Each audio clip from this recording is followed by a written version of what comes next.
Hi అండి. అందరికీ నమస్కారం. Welcome to my channel. ఈ వీడియోలో ఉద్యోగులకు మరియు పెన్షనర్లకు పెరగనున్న జీతాలు మరియు పెన్షన్లు, క్యాబినెట్ కీలక నిర్ణయాలు ఇవే అంటూ అప్డేట్ రావడం జరిగింది. సో, దీనికి సంబంధించిన పూర్తి వివరాలైతే వీడియోలో తెలుసుకుందాము. వీడియో అయితే ఎక్కడే గాని స్కిప్ చేయకుండా ఎండ్ వరకు చూసేయండి. అప్పుడే ఇన్ఫర్మేషన్ పూర్తిగా అర్థమవుతుంది. అలాగే ఈ వీడియో చూస్తున్న ప్రతి ఒక్కరు లైక్ చేయండి ఫ్రెండ్స్. ఈ వీడియోని తోటి ఉద్యోగ, పెన్షనర్ మిత్రులతో అయితే షేర్ చేయండి. కొత్తగా మన ఛానల్‌ని చూస్తున్నవారు ఇంకా ఎవరైనా సబ్స్క్రైబ్ చేసుకోకపోతే వెంటనే మన ఛానల్‌ని అయితే సబ్స్క్రైబ్ చేసుకోండి. సబ్స్క్రైబ్ చేసుకోవడం వల్ల నేను చేసే ప్రతి ఒక్క వీడియో మీ వరకు రీచ్ అవుతుంది. ఇక ఆలస్యం చేయకుండా వివరాల్లోకైతే వెళ్ళిపోదాము. ఫ్రెండ్స్ ఇక విషయానికొచ్చినట్లయితే కేంద్ర ప్రభుత్వ ఉద్యోగులు మరియు పెన్షనర్ల కోసం భారత ప్రభుత్వం ఒక అద్భుతమైన తీపి కబురును మోసుకొచ్చింది. దేశ రాజధానిలో ప్రధానమంత్రి నరేంద్ర మోదీ గారి అధ్యక్షతన అత్యున్నత స్థాయి కేబినెట్ సమావేశం అత్యంత కీలకమైన చర్చల మధ్య అయితే జరిగింది. ఈ సమావేశంలోనే డిఆర్ఎస్ అలవెన్స్, డిఏ పెంపుకు సంబంధించిన దస్త్రంపై అధికారిక ఆమోద ముద్ర వేశారు. ఈ నిర్ణయం వల్ల లక్షలాది మంది ప్రభుత్వ ఉద్యోగులకు మరియు వారి కుటుంబాలకు ఆర్థికంగా ఎంతో ఊరట లభించనుంది. కేవలం జీతాల పెంపు మాత్రమే కాకుండా దేశ అభివృద్ధికి దిశానిర్దేశం చేసే మరికొన్ని విప్లవాత్మక కీలక నిర్ణయాలు కూడా కేబినెట్ ఈ మేరకు సిగ్నల్ ఇచ్చింది. Green signal.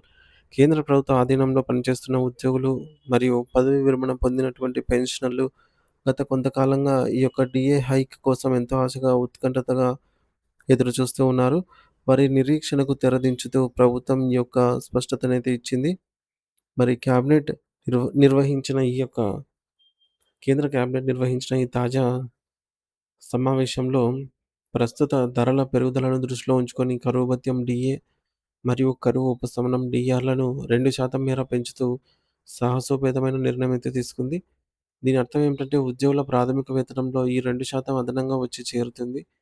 తద్వారా వారి చేతికి అందే నెలవారీ ఆదాయం అయితే పెరుగుతుంది.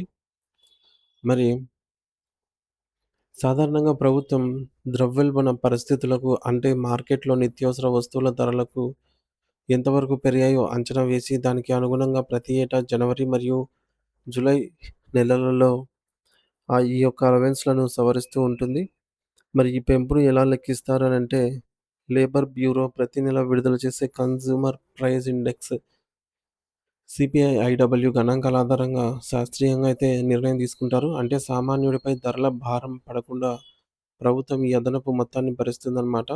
వాస్తవానికి ఈ పెంపు ప్రకటన సెప్టెంబర్ ఆఖరిలో లేదా అక్టోబర్ మొదటి వారంలోనే వెలువడాల్సింది. కానీ కొన్ని పరిపాలనాపరమైన కారణాల వల్ల ఈసారి ఈ ప్రకటన రావడంలో కొంత జాప్యం అయితే జరిగింది. ఈ ఆలస్యం కారణంగా దేశవ్యాప్తంగా ఉన్న central government employees and workers confederation CCGEW వంటి ఉద్యోగ సంఘాలు తమ ఆందోళనను వ్యక్తం చేశాయి. ఎందుకంటే పండుగల సమయంలో ఈ డబ్బులు చేతికి అందితే బావుంటుందని వారు భావించారు. అయితే ఇప్పుడు ప్రభుత్వం అధికారికంగా 2% పెంపుదలను ప్రకటించడంతో ఉద్యోగుల జీతాల్లో మరియు పెన్షన్లలో స్పష్టమైన మార్పయితే కనిపించనుంది. ఇక్కడ గమనించాల్సిన మరో ముఖ్యమైన విషయం ఏమిటంటే, గత నెలలకు సంబంధించిన బకాయిలు లేదా అరియర్స్ కూడా ప్రభుత్వం ఒకేసారి విడుదల చేసే అవకాశం ఉంది. ఇది ఉద్యోగుల బ్యాంక్ ఖాతాల్లో భారీ మొత్తంలో జమ కానుంది. ఈ కేబినెట్ సమావేశం కేవలం ఆర్థిక నిర్ణయాలకే పరిమితం కాలేదు. రాజకీయంగా కూడా ప్రాధాన్యత సంతరించుకుంది. మహిళా రిజర్వేషన్ బిల్లుల గురించి ప్రధాని మోదీ ఈ సందర్భంగా ప్రతిపక్షాలపై నిప్పులు చెరిగారు. చట్టసభల్లో మహిళలకు ప్రాతినిధ్యం కల్పించే ఈ చారిత్రాత్మక బిల్లుకు మద్దతివ్వాలని రాజకీయ పార్టీలు భవిష్యత్తులో ప్రజల తీర్పు ముందు, ముఖ్యంగా మహిళా ఓటర్ల ముందు భారీ రాజకీయ మూల్యాన్ని చెల్లించుకోక తప్పదని ఆయన హెచ్చరించారు.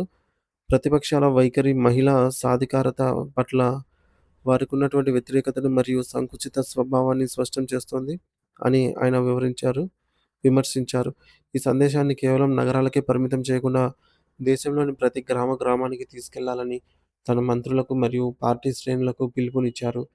ఈ బిల్లులను అడ్డుకోవడం అంటే దేశంలోని కోట్లాది మంది మహిళల కలలను నీరుగార్చడమేనని ప్రధాని ఆవేదన వ్యక్తం చేశారు. దేశ మౌలిక సదుపాయాల కల్పన మరియు రవాణా రంగంలో విప్లవాత్మక మార్పుల కోసం కేబినెట్ మరికొన్ని కీలక నిర్ణయాలను కూడా తీసుకుంది. అందులో మొదటిది సావరిన్ మ్యారిటైమ్ ఫండ్ అన్నమాట. సో, ఈ యొక్క ఏర్పాటు భారతీయ నౌకలకు అంతర్జాతీయ స్థాయిలో తక్కువ ధరల ఇన్సూరెన్స్, బీమా కవరేజ్‌ని అందించాలనే గొప్ప లక్ష్యంతో సుమారు 13,000 కోట్ల భారీ నిధులతో ఈ కొత్త వ్యవస్థను రూపొందించారు. దీనివల్ల భారతీయ సముద్ర వాణిజ్యం మెరుగుపడటమే కాకుండా విదేశీ కంపెనీలపై ఆధారపడడం తగ్గుతుంది. ఇది దేశ ఆర్థిక వ్యవస్థకు ఒక కొత్త జవజీవాలను అందిస్తుంది. అలాగే గ్రామీణ ప్రాంత ప్రజల జీవన ప్రమాణాలను పెంచడానికి ఉద్దేశించినటువంటి ఈ యొక్క పీఎం గ్రాఫ్ సడక్ సడక్ యోజన, పీఎంజీఎస్వై పథకంపై కూడా కీలక నిర్ణయం అయితే తీసుకున్నారు. గ్రామాల్లో మట్టి రోడ్ల స్థానంలో పక్కా సిమెంట్ లేదా తార్ రోడ్ల నిర్మాణాన్ని వేగవంతం చేసే ఉద్దేశ్యంతో ఈ పథకాన్ని 2028 సంవత్సరం వరకు పొడిగిస్తూ ప్రభుత్వం ఉత్తర్వులు జారీ చేసింది. గ్రామీణ రవాణా సౌకర్యాలను మెరుగుపరచడం ద్వారా రైతులు తమ పండించినటువంటి పంటలను సులభంగా మార్కెట్‌కు తరలించే అవకాశం ఉంటుంది. ఈ యొక్క పథకం కోసం ప్రభుత్వం అదనంగా రూ. 3,000,00,00,000 కేటాయించింది. ఇది గ్రామీణ భారత అభివృద్ధి పథంలో నడవడానికి ఎంతో దోహదపడుతుంది. ప్రస్తుత కాలంలో నిత్యావసర వస్తువుల ధరలు మరియు ద్రవ్యోల్బణం విపరీతంగా పెరుగుతున్న నేపథ్యంలో కేంద్రం ప్రకటించిన ఈ 2% డీఏ హైక్ అనేది ఉద్యోగులకు తక్షణ ఉపశమనాన్ని ఇస్తుంది. ప్రతి నెల వచ్చే జీతంలో పెరుగుదల అనేది ఉద్యోగికి ఎప్పుడూ మానసిక స్థైర్యాన్ని మరియు సానుకూలతను ఇస్తుంది. మరి అయితే నేటి మార్కెట్ పరిస్థితులలో పెరుగుతున్న గ్యాస్, పెట్రోల్ మరియు ఇతర వస్తువుల ధరలతో పోలిస్తే ఈ 2% పెంపు సరిపోతుందా లేదా అనే చర్చ కూడా సామాన్య వర్గాల్లో అయితే నడుస్తోంది. ఏదేమైనప్పటికీ ఒకవైపు ఉద్యోగుల ప్రయోజనాలను కాపాడుతూనే మరోవైపు CM gram gram Sadak Yojana పొడిగింపు మరియు మ్యారిటైమ్ ఫండ్ వంటి దీర్ఘకాలిక ప్రణాళికలతో ప్రభుత్వం దేశ భవిష్యత్తును నిర్మిస్తోందని నిపుణులు అభిప్రాయపడుతూ ఉన్నారు. ఈ నిర్ణయాలన్నీ కలిపి చూస్తే దేశానికి ఆర్థికంగా మరింత బలోపేతం చేసే దిశగా అడుగులు పడుతున్నాయని స్పష్టమవుతోంది.